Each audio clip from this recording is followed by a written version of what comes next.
I'm Callie Pitts, and I used to think I was pretty good at keeping secrets. Turns out, I was better at telling myself lies than I ever realized.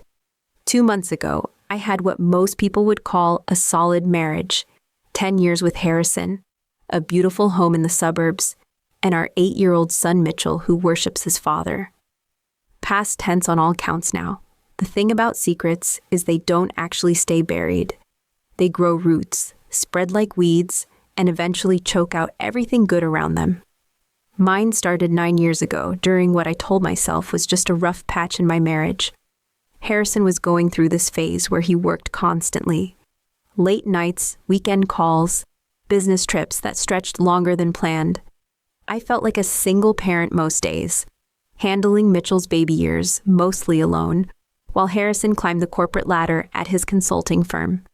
Don't get me wrong, I appreciated the financial security, but I was drowning in isolation. That's when I started taking evening pottery classes at the community center. Needed something for myself, you know? The instructor was this guy named Felix, patient, artistic, completely different from Harrison's type A personality. He had these gentle hands that guided mine on the pottery wheel, and honestly, it was the first time in months anyone had really looked at me like I mattered.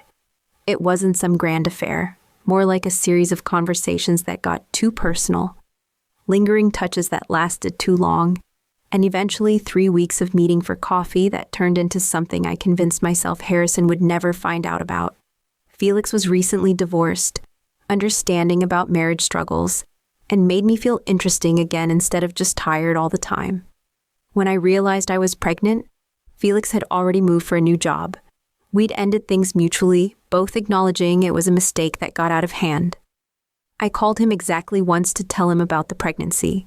He offered to help financially, but I told him Harrison and I were working things out, and I wanted to keep it simple. Looking back, I think I was already formulating the lie that would define the next 8 years.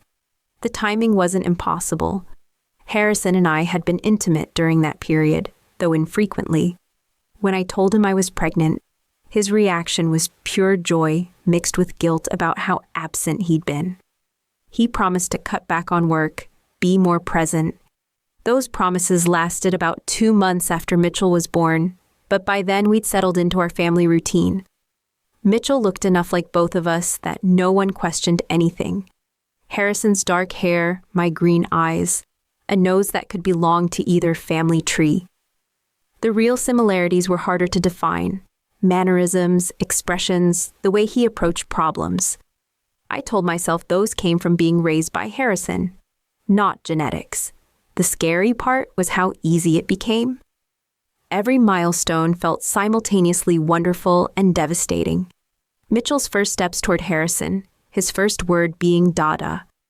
The way he'd light up when Harrison came home from work, usually past bedtime, but Mitchell would wait up anyway. Harrison would scoop him up, and they'd have these elaborate bedtime stories featuring superhero versions of themselves saving the world. I became an expert at deflecting any conversation that might lead toward uncomfortable territory.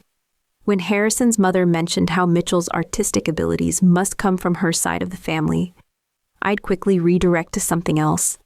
When Mitchell showed musical talent and Harrison proudly bought him a guitar, claiming he'd inherited the family gift, I'd bite my tongue and smile. The hardest part wasn't the big deceptions, it was the constant small ones. Every family photo we took felt like evidence of fraud. Every time Harrison talked about Mitchell inheriting his business someday, or worried about passing down his family's tendency toward high blood pressure, or proudly pointed out similarities between Mitchell and his grandfather, I died a little inside. I threw myself into being the perfect wife and mother to compensate. Elaborate birthday parties, homemade Halloween costumes, volunteering for every school committee. If anyone looked at our family, they'd see this picture of suburban success. Harrison's career continued thriving. We upgraded to a bigger house, took family vacations where Mitchell and Harrison would disappear for hours building sandcastles or exploring tide pools. The guilt manifested in weird ways. I'd lie awake at night cataloging every lie I'd told that day. Every moment I'd let Harrison believe something that wasn't true. I started keeping a mental list of Mitchell's traits that came from Felix versus Harrison, like some twisted genetic accounting system only I understood. Last year, things started unraveling in ways I couldn't control. Mitchell broke his arm during a soccer game and needed emergency surgery. The hospital wanted complete medical histories from both parents. I panicked when the nurse asked about genetic conditions on the father's side, knowing I had no idea about Felix's family medical background. Harrison noticed my anxiety and assumed I was just worried about the surgery. He held my hand in the waiting room, talking about how strong Mitchell was, how he'd inherited Harrison's pain tolerance. The irony was overwhelming. Around the same time, Mitchell started asking more sophisticated questions about family traits. He'd wonder why he was the only one in the family who could draw, why his hair curled differently, why he was left-handed when both Harrison and I are right-handed. Each question felt like a tiny interrogation. Harrison, bless him, would launch into these explanations about recessive genes and distant relatives, making up stories about artistic great-aunts and left-handed cousins. I realized he was lying too, in his own way, just to make Mitchell feel connected to the family tree. The breaking point came 6 weeks ago at Mitchell's school art show. His watercolor painting of our family won first place in his grade, and Harrison was so proud he called everyone we knew to brag about his talented son. Mitchell had painted Harrison towering over the rest of us, cape flowing, with "My Hero, Dad" written in careful 8-year-old handwriting at the bottom. That night, after Mitchell went to bed, Harrison sat at the kitchen table staring at the painting. "You know what's funny," he said. "My dad never showed up to a single school event when I was growing up. I swore I'd be different." He looked at me with these soft eyes. "Mitchell's going to remember these moments forever. I want him to know his dad was always in his corner." Something cracked open in my chest. This man had spent 8 years being the father I denied Mitchell's biological parent the chance to be, and he was doing it based on a lie I'd constructed. Harrison wasn't just Mitchell's dad by default. He'd consciously chosen every day to prioritize their relationship, even when work demanded otherwise. I couldn't sleep that night, or the next, or the week after that.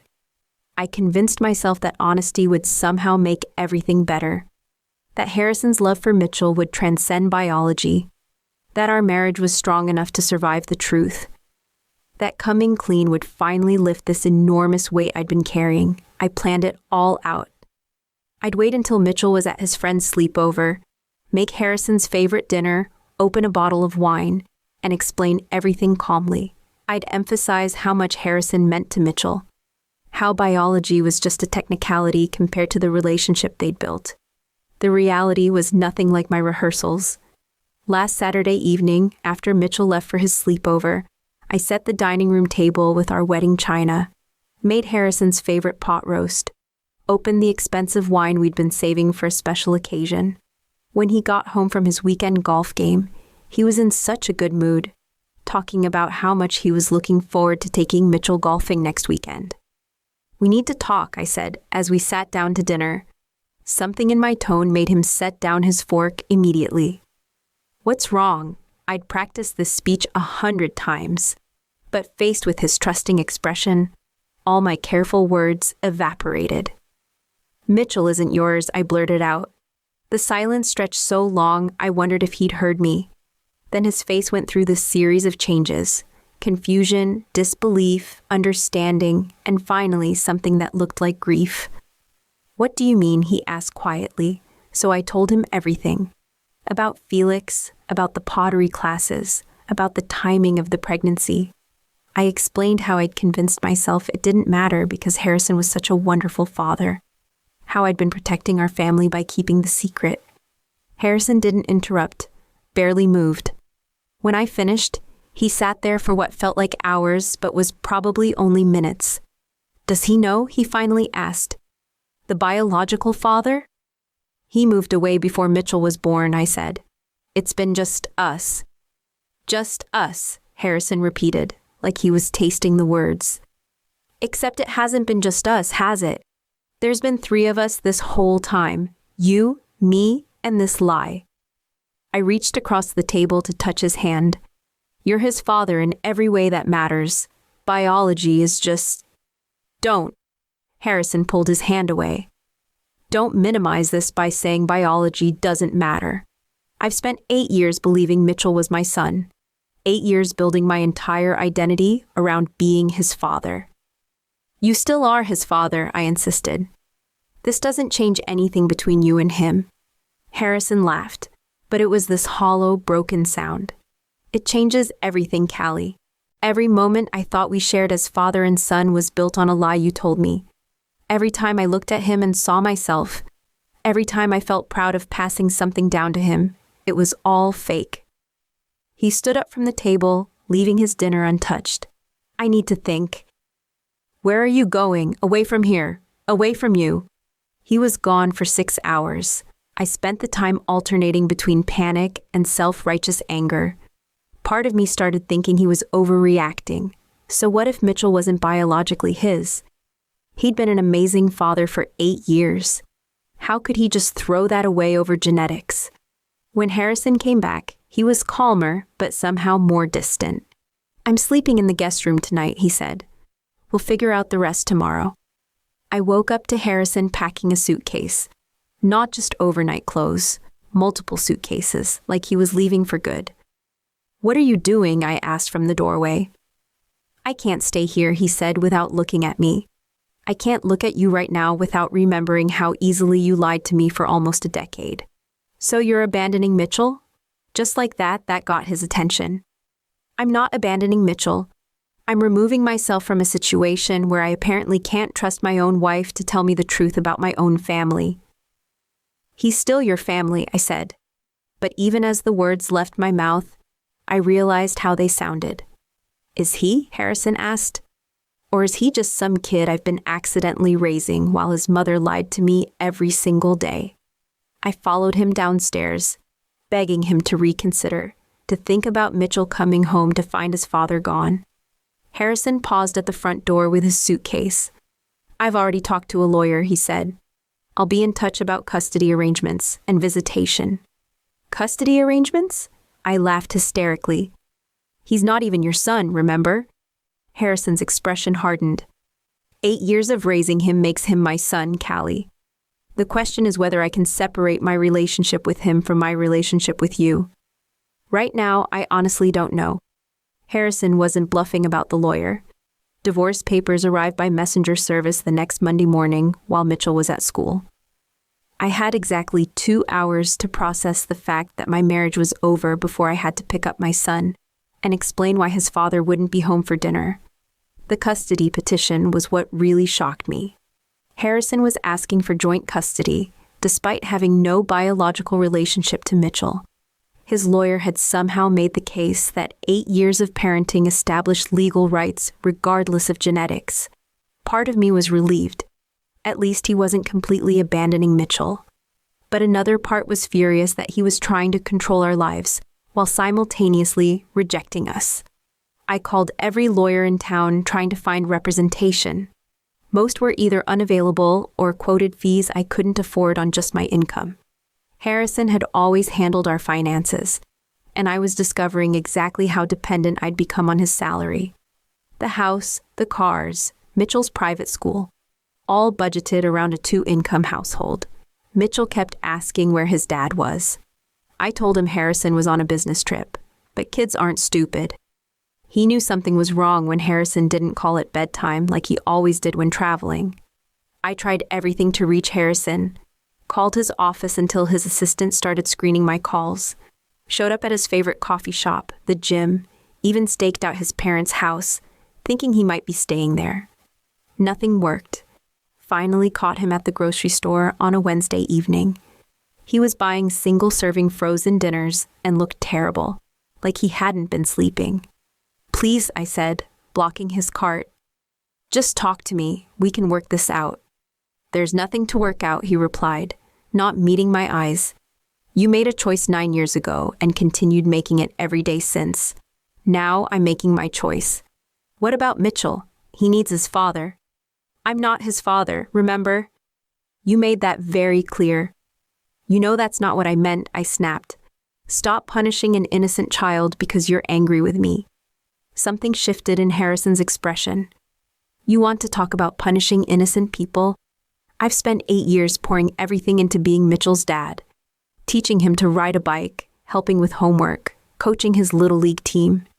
8 years of bedtime stories and middle-of-the-night fevers and father-son camping trips. And every single one of those moments was shadowed by your lie. Those moments were real, I insisted. Your love for him was real. But they were built on something fake, Harrison said. How do I separate what was genuine from what you manipulated me into feeling? Harrison's parents, who had been like grandparents to Mitchell, stopped all contact immediately. His sister, who used to babysit Mitchell regularly, deleted me from social media. Even my own family started taking sides once the story came out. My mother, surprisingly, was Harrison's strongest defender. That man spent 8 years being a father to Mitchell, she told me during a particularly brutal phone call. You had no right to steal those years from the biological father or to trap Harrison in a relationship based on lies. Whose side are you on? I demanded. I'm on the side of honesty, she replied. Something you should have tried years ago. My brother was even less sympathetic. Did you ever consider how this affects Mitchell? He asked. Kid's going to grow up knowing his mom is capable of maintaining massive lies for years. What's that going to do to his ability to trust people? Everyone seemed to have opinions about my choices, but nobody seemed interested in understanding the impossible position I'd been in. It's easy to judge when you haven't lived through the daily reality of watching a lie grow bigger and more complicated with each passing year. The hardest part was watching Mitchell try to process Harrison's absence without knowing the real reason. He'd ask when Daddy was coming home from his business trip, whether he'd be back for the school science fair, if they could still go camping next month like they'd planned. I maintained the business trip story for 2 weeks before Mitchell's teacher called with concerns. Apparently, he'd been acting out in class, couldn't concentrate, kept talking about how his dad had never missed calling him before. Is everything all right at home? Mrs. Peterson asked gently. Mitchell seems very anxious about his father. How do you explain to your child's teacher that everything in your family was built on a foundation of lies that just collapsed? I told her Harrison and I were having some difficulties and left it at that. Mitchell's behavior got worse. Tantrums at bedtime, refusing to eat, clinging to me in ways he hadn't since he was much younger. Children sense dishonesty even when they can't articulate it. He knew something was fundamentally wrong with our family. Harrison's visitation proposal was generous but painful. Every other weekend, 1 evening per week, alternating holidays. He wanted to maintain consistency for Mitchell while minimizing contact with me. All handoffs would happen at neutral locations, Mitchell's school, the library, anywhere we didn't have to interact directly. The first visitation weekend was devastating. Mitchell was so excited to see Harrison, running to him with this huge smile, chattering about everything that had happened during their separation. Harrison picked him up and hugged him tight, and for a moment, everything looked normal, but I could see the difference. Harrison's smile didn't reach his eyes. He was going through the motions of being Mitchell's father without the joy that used to radiate from him during their time together. Mitchell noticed too, kept asking if Daddy was feeling okay, why he seemed sad. When Mitchell came home Sunday night, he was quiet and confused. Daddy's living in a different house now, he told me. He said you and him need space to figure things out. Did you have fun with him? I asked. Yeah, but it was different. He seemed far away. Kids see everything, even what we try to hide from them. Word spread quickly in our small suburban community. The grocery store clerks who used to make small talk avoided eye contact. Other mothers at Mitchell's school events whispered when I approached. Our neighbor, who used to chat over the fence about our gardens, suddenly became too busy to maintain our friendship. I'd been so focused on keeping my secret from Harrison that I hadn't considered how public our family's destruction would become.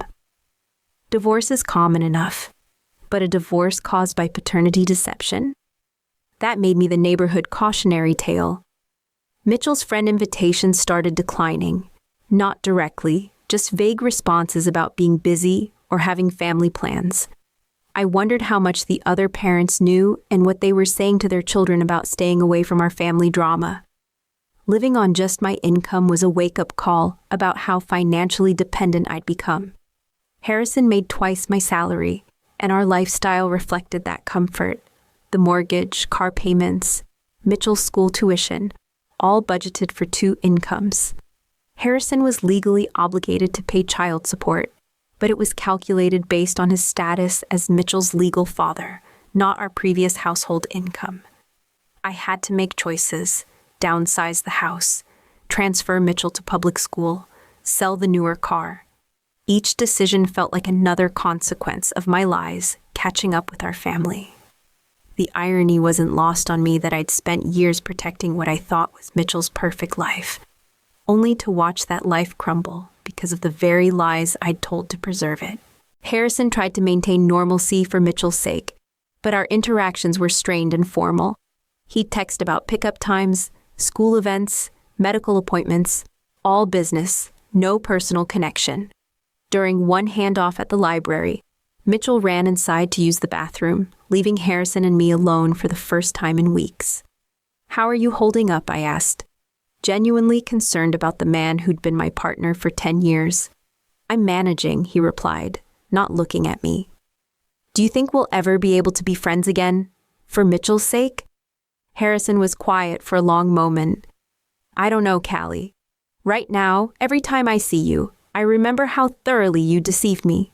Every conversation we had about Mitchell's future, every plan we made as a family, every moment I felt grateful for our life together. It all feels tainted now." "Not everything was a lie," I said softly. "How would I know the difference?" he asked. "If you could lie about something this fundamental for 8 years, what else don't I know about you?" That question haunted me because I realized he was right. The lie about Mitchell wasn't just one deception. It had required thousands of smaller lies to maintain. I'd become someone who could look the person I loved most in the eye and systematically deceive them, daily, for years. As months passed, Mitchell began asking more direct questions. Why did Daddy move out? Why don't Mommy and Daddy talk to each other anymore? Why does Daddy seem sad during their visits? I tried to maintain age-appropriate explanations, but Mitchell was smart and observant. He started comparing our situation to his friends' divorced parents, noting differences in how they interacted. Tommy's parents still talked to each other, he told me one evening. They even went to his school play together. Why can't you and Daddy do that? How could I explain that most divorces don't involve the level of betrayal ours did? That his father wasn't just hurt by the end of our marriage, but by the discovery that his entire relationship with Mitchell was built on deception. 6 months after Harrison moved out, Mitchell asked the question I'd been dreading. "Mommy, why don't I look like Daddy?" We were looking through photo albums, something we'd started doing to help Mitchell feel connected to happier times. But instead of nostalgia, the photos prompted questions about physical similarities and family traits. "You look like both of us in different ways," I said carefully. "But I don't, though. I look different from both of you." I realized Mitchell was old enough to notice what I'd been ignoring, that he bore little resemblance to either Harrison or me. His artistic abilities, his left-handedness, his facial structure, they all came from Felix, not from the parents who'd raised him. "Families don't always look the same," I said, deflecting. But Mitchell's questions were becoming more sophisticated, and I knew I'd eventually have to decide how much truth to share and when. What hurt most was watching Harrison's relationship with Mitchell slowly change. He still loved Mitchell, still spent time with him, still helped with homework and attended school events. But the easy intimacy they'd shared was gone. Where Harrison used to be spontaneous and playful with Mitchell, now their interactions felt more careful, more managed. He'd lost the unself-conscious joy of fatherhood and replaced it with the dutiful care of a devoted guardian. Mitchell sensed the difference too. He'd ask me why Daddy didn't laugh as much, why their camping trips felt different, why Daddy sometimes looked sad when he thought Mitchell wasn't watching. "Daddy still loves you," I'd assure him, but we both knew something fundamental had shifted. A year after my confession, I'm forced to confront the full scope of what I've lost. Not just my marriage, though. That's devastating enough. I've lost my best friend, my co-parent, my partner in building the life we'd created together. I've lost Mitchell's easy confidence in our family stability. He's more anxious now, more clingy, more aware that the adults in his life can make decisions that turn his world upside down without warning. I've lost the respect of our community, our extended family, many of the friends who'd formed our social circle. People don't trust someone who can maintain such an elaborate deception for so long. Most painfully, I've lost the version of myself I thought I was. I'd seen myself as a good person who'd made one mistake and then protected her family by keeping quiet about it. Now I realize I'd become someone who prioritized my own comfort over everyone else's right to truth. The worst part isn't the divorce or the financial struggles or even the social isolation. It's knowing that my lies didn't protect anyone. They only delayed and amplified the pain. Harrison deserved to know the truth about Mitchell from the beginning. He deserved the chance to make informed decisions about our family. Felix deserved the opportunity to know his biological son.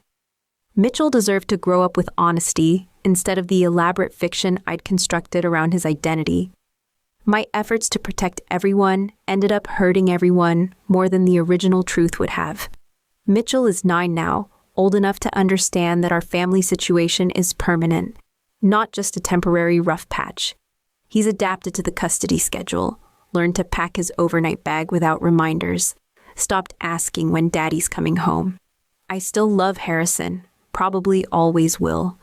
But I'm finally accepting that love isn't enough to overcome the breach of trust I created. Some bridges, once burned, can't be rebuilt. Mitchell asks fewer questions about our family situation now, but I know more are coming. Someday he'll want to know about his biological father, about why his parents really divorced, about how long I maintained the lie that shaped his early childhood. When that day comes, I'll tell him the truth, all of it. Not the sanitized version I might prefer, but the full story of how his mother's choices created the complicated family structure he's inherited. Maybe honesty, even this late, can prevent me from passing down the capacity for such elaborate self-deception to the next generation. Maybe Mitchell can learn from my mistakes instead of repeating them. It's the least I owe him after taking away the simpler family story he deserved to grow up with. And maybe, in some small way, it's how I start earning back the trust I threw away when I decided to build our family on a foundation of lies. The truth really does set you free, just not in the way I'd hoped it would.